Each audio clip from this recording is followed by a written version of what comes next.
Hello বন্ধুরা, সবাই কেমন আছো বলো। আমি তনুশ্রী তোমাদের সামনে নিয়ে চলে এলাম আবারও একটা নতুন ভিডিও। আশা করছি ভিডিওটা খুব ভালো লাগবে। সবাই পুরোটা দেখো, কেউ স্কিপ করো না। আজকে দুপুর থেকে শুরু করলাম দুপুরের মেনু দিয়ে। আজ হচ্ছে নিরামিষ রান্না। এখানে নিরামিষই হয়েছে মুগের ডাল, আলু ভাজা আর বাঁধাকপির ঘন্ট। সাথে আছে উচ্ছে আলু সিদ্ধ, মানে উচ্ছে আলু আলাদা করে সিদ্ধ করিনি। এই যে দেখো ভাতে দিয়ে দিয়েছিলাম, আর এই যে ধোঁয়া ওঠা গরম ভাত। মাঝে মধ্যে নিরামিষ খাওয়াটা ভালো, বেশ ভালো লাগে। তো যাই হোক, আর নিরামিষ খাওয়ার কারণ হচ্ছে দুটো কারণ। যেহেতু আজ রথযাত্রা, আর তার উপরে পরের দিন আছে মা বিপত্তারিণীর পুজো, তার জন্য নিরামিষ চলছে। তো যাই হোক, এদিকে আমি ভাতের ভিতর থেকে গরম গরম উচ্ছেগুলোকে বের করে নিচ্ছি। প্রচণ্ড গরম জানো তো, ভাতটা নামিয়ে সাথে সাথে বের করছি হাত দিয়ে। তো এই যে দেখো উচ্ছের দানাগুলো ফেলে দিয়ে, আর এই যে সাথে দিয়েছি দুটো আলু। ভাতে দিয়েছিলাম 3টে আলু, কিন্তু দেখলাম 3টে আলু দিলে আর কি বেশি আলু আলু হয়ে যাবে। আর এই উচ্ছে আলু মাখাটা কার কার ভালো লাগে বলো অবশ্যই করে। আমার তো বেশ লাগে, শুধু আমার না, আমার পরিবারের সবাই খায়। আমার বরেরও খুব ভালো লাগে। উচ্ছে ভাজার থেকে সিদ্ধটা যেন বেশি ভালো লাগে। তো আমি এদিকে উচ্ছে আলু মাখাচ্ছি, আর এই যে অতিথি এসে বসে রয়েছে ভাত খাওয়ার জন্য। কিন্তু আজকে যেহেতু নিরামিষ, উনি আবার নিরামিষ খান না, মানে দিলে শোঁকে নিয়ে চলে যায়, মুখে নেন না। তো ইনি অনেকক্ষণ থেকে এসে বসে আছে যে কখন ভাতটা দেবে। তো তারপরে দেখো আমাদের খাওয়া দাওয়া শেষ করে, আজকের রথযাত্রা, যেহেতু রথযাত্রা মানে কাঁঠাল, জিলিপি, পাঁপড় ভাজা, এগুলো হচ্ছে রথের মেলার মেন উপকরণ। তো যাই হোক, পাঁপড় ভাজা জিলিপি নেই, কিন্তু কাঁঠালটা আছে। কাঁঠালটা বর নিয়ে এসছে। আর এখানে না ভেঙে বিক্রি হয় না। আমাদের বাড়িতে আমি আমার বর অতটা কাঁঠাল পছন্দ করি না। ছেলে আর শাশুড়ি মা একটু পছন্দ করে। ছেলেটা অনেক দিন থেকে বলছে, কিন্তু ভালো মতো কাঁঠাল পাওয়া যাচ্ছে না বলে আনা হয়নি। তাই এটা নিয়ে এসেছিলো আগের দিন রাত্রিবেলা। তো সেটা এখন ভাঙা হবে। তো হাত দিয়ে বর কী হলো, ভাঙতে পারলো না, সেই জন্য বললো কি দাটা দাও। ভিতরে এখন ভালোভাবে মজেছে কি জানি না, কিন্তু ভাঙার পরে কাঁঠালের কোয়াগুলো ছিল একদম খাজা খাজা কোয়া। হলে আমি 2 থেকে 4টে খাবো, না হলে আমি একটাও খাবো না। কিন্তু কাঁঠালের দানাটা সবার প্রিয় আমাদের বাড়ির। আগের বারে একটা কাঁঠাল নিয়ে এসেছিলো জামাই ষষ্ঠীতে, কাঁঠালটা কেউ খেতে পারেনি, কিন্তু দানাগুলো খেয়েছিলাম তরকারি করে। আর এই যে দেখো সবার খাওয়া হয়ে গেছে, ওনার বাবু এখনও খাওয়া হয়নি, কারণ নিরামিষ খেতে ওনার একটু অসুবিধা হচ্ছে, তাই বকে ঝোঁকে খেতে রয়েছে। খাইয়ে দিলে আবার হয়ে যেত, কিন্তু খাইয়ে আমি দেবো না, নিজে হাতে খেতে হবে। তো যাই হোক, এদিকে দেখো কাঁঠালটা ছাড়ানো হচ্ছে। আর কাঁঠালটা আজকের একটু অন্যরকমভাবে আমার বর ছাড়িয়েছে, মানে অটোমেটিক ওইভাবে হয়ে গেছে। এই যে দেখো শুধু উপরের মোটা খোসাটা উঠে আসছে, কিন্তু ভিতরে এখনও হাত যাচ্ছে না। যত টানছে যে ভিতরটা একদম মাঝখান থেকে চেলা হয়ে যাবে তা নয়, শুধু উপরের মোটা খোসাটা উঠে আসছে। ওকে বলছি আমি যে ওইভাবে ছাড়াচ্ছ কেন, কাঁঠালের কোয়াগুলো বের করো। বলছে না বেরোলে আমি কি করব। যত টানছে দেখো গায়ের জোরে, কতটা গায়ের জোরে টানছে বুঝতে পারছো দেখে, কিন্তু ওই যে উপরের মোটা খোলাটা শুধু উঠছে, আর কিছু না। কাঁঠাল আগের বছর আমি ছাড়িয়েছিলাম, এত আঠা, বিরক্ত লাগে। আর এই মোটা তো ছাড়াতে খুব কষ্ট হয়, সেই জন্য বরকে দিয়ে ছাড়ালাম, তুমি ছাড়াও। তো এই যে দেখো একটা কোয়া বের করার আগে দানা ঠিকরে বেরিয়ে এসছে, এতটা শক্ত আর এতটা খাজা। এই যে দেখো, তো খেতে দারুণ ছিল। প্রথম কোয়াটাকে 2টো ভাগ করে নিয়ে ছেলেকে হাফ দিয়েছে, আমাকে হাফ দিয়েছে।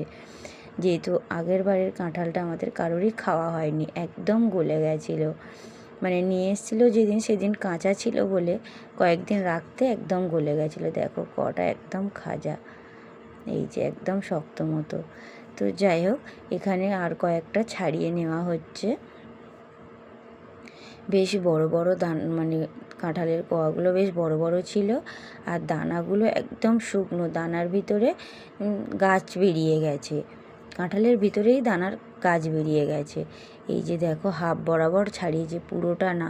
এই হাফটা এই গামলিটার 1 গামলি হয়ে গেছে, সেই জন্য হাফটা ছাড়িয়ে আর হাফটা ওইভাবে রেখে দিয়েছে বস্তাতে মুড়িয়ে, পরের দিন ছাড়ানো হবে। কারণ এতটা, এই হাফটা এতটা হয়ে গেছে, বর খাবে দুটো একটা, আমিও হয়তো দুটো কি তিনটে খাবো। তারপরে দেওরও অতটা খায় না। শাশুড়ি আর ছেলে কত খাবে, বেশি খেলে আর কি, কাঁঠাল বেশি খেলে আবার পেট ব্যথা করে। তো যাই হোক, বেশি না খাওয়াই ভালো। তাই তার জন্য হাফটাকে ছাড়িয়ে নিচ্ছে। ও ভালো করে পরিষ্কার করছে। এই যে উপরের খোসাগুলো অনেকটা করে বাদ দিতে হয়, ভালো করে পরিষ্কার করতে হয়। ও যদিও বা এই প্রথমবার কাঁঠাল ছাড়াচ্ছে, তাই ও যতটা পারছে ততটা আর কি পরিষ্কার করে নিচ্ছে। তারপরে যে যখন খাচ্ছে সে তার মতো ভালো করে ছাড়িয়ে নিয়ে খাচ্ছে। এখানে দেখো, তো কাদের কাদের বাড়িতে এরকম গোটা কাঁঠাল আসে অবশ্যই জানিও। দেখো হাফটা ছাড়ানো হয়ে গেছে, ওই যে বললাম হাফটা ছাড়ানো হবে, আর হাফটা দেখো এইভাবে মুড়ে রেখে দিচ্ছে। কারণ এই যে দেখো এখান থেকে অনেকগুলো খাওয়া হয়ে গেছে। দেওর খেয়েছে, আমি খেয়েছি, ছেলে কয়েকটা খেয়েছে, তাও এক বাটি রয়েছে কাঁঠাল। কে খাবে এতটা? শুধুমাত্র শাশুড়ি মা একা বাকি রয়েছে খাবার, তাও এখানে এক বাটি রয়েছে। তাই এটাকে এইভাবে মুড়িয়ে রেখে দেওয়া হচ্ছে।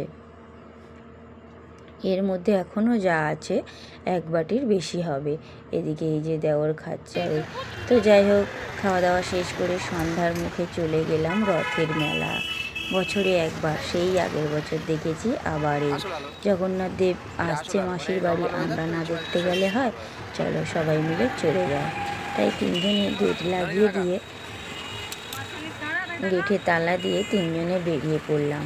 ঝমঝমিয়ে সারা বিকেল বৃষ্টি হলো। সন্ধ্যা নামছে তখন বৃষ্টিটা কমেছে, সেই সময় রথটা নিয়ে আসছে। এবছর না তেমন একটা লোক হয়নি। অন্যান্য বছর প্রচুর প্রচুর লোক হয়, কিন্তু এবছর তেমন একটা লোক হয়নি। তার কারণ শুনলাম, মানে প্রতিটা গ্রামে এক একটা করে রথ নাকি বের করেছে এবছর থেকে, সেই কারণে তেমন একটা লোক হয়নি। আর রথটাকে এবছর তেমন একটা ভালো করে সাজায়নি, ছোট্টর উপর দিয়ে রথটা করেছে। তো আমরা দাঁড়িয়েছিলাম আমাদের ওই দোকানে, যেখানে দাঁড়ালে আমরা খুব ভালোভাবে রথটা দেখতে পাবো। আমাদের দোকানের সামনে দিয়ে যেহেতু রথটা যাচ্ছে, তাই আমরা সবাই মিলে একটু রথের দড়িতে হাত দিয়ে দিলাম আর একটুখানি করে এগিয়ে গেলাম। তারপরে এত মানে যে ভিড়টা আছে, এর মধ্যে বেশি ঠেলাঠেলি না করে, রাস্তায় যেহেতু জল দাঁড়িয়ে আছে, বৃষ্টি হয়েছে নাগাড়ে, সেই জন্য বেশি আর ঠেলাঠেলি হলো না। তো রথ চলে যাওয়ার পরে আমরা গেছিলাম মন্দিরে, যেখানে রথটা দাঁড়াবে আমাদের বাজারের হরি মন্দিরে, সেখানে আমরা পরে গেছিলাম। এই যে দেখো রথটা টেনে নিয়ে যাচ্ছে। এখানে যা লোক আছে এর থেকে ডবল লোক হয় প্রতি বছর, কিন্তু এবছর খুব খুব লোক কম। বর্ষার জন্য লোক আসেনি নাকি অন্যান্য জায়গায় রথ যার যেখান থেকে, এখন তো সবার বাড়ি বাড়ি সবার ঘরে ঘরে মন্দির। আগে আমরা একটা পুজো পাঠ করতে গেলে বাজারের বড় মন্দিরে চলে যেতাম, কিন্তু এখন সবার ঘরে ঘরে বড় বড় মন্দির, সবার ঘরে ঘরে পুজো হচ্ছে, তাহলে কে কোথায় আর যাবে বলো?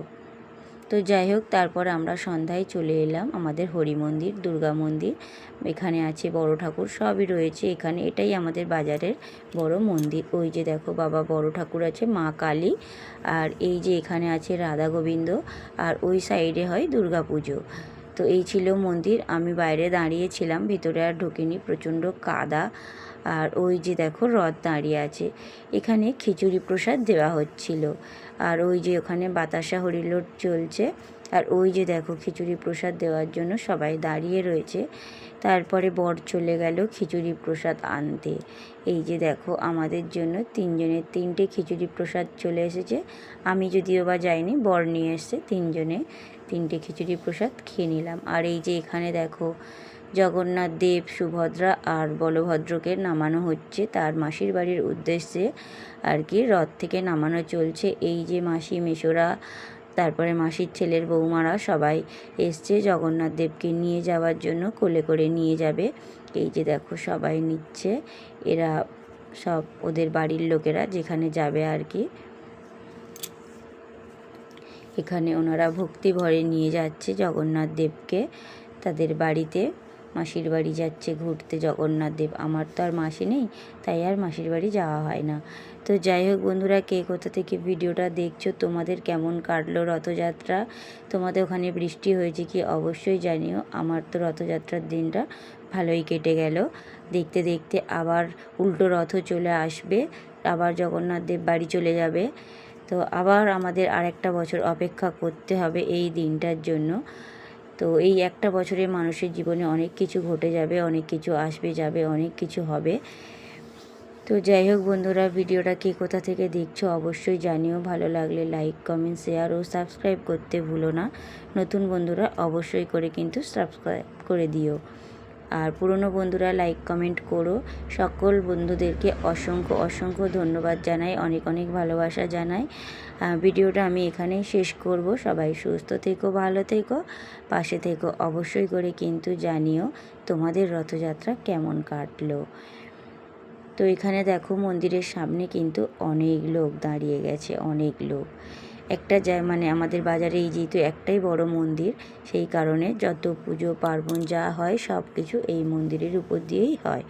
তো যাই হোক, তারপর বাড়ি ফেরার পথে আমরা যখন আমাদের ওই দোকানে আবার দাঁড়িয়েছিলাম, তো দেখলাম এই যে জগন্নাথ দেবকে কোলে করে নিয়ে যাওয়া হচ্ছে। সামনে ঝাড়ু দিয়ে ঝাঁট দিয়ে নিয়ে যাচ্ছে, পুরোহিত যাচ্ছে, এই যে বাজনা যাচ্ছে, পিছনে ছেলেপুলেরা নেচে নেচে যাচ্ছে। তো যাই হোক, ভিডিওটা আমি এখানেই শেষ করলাম।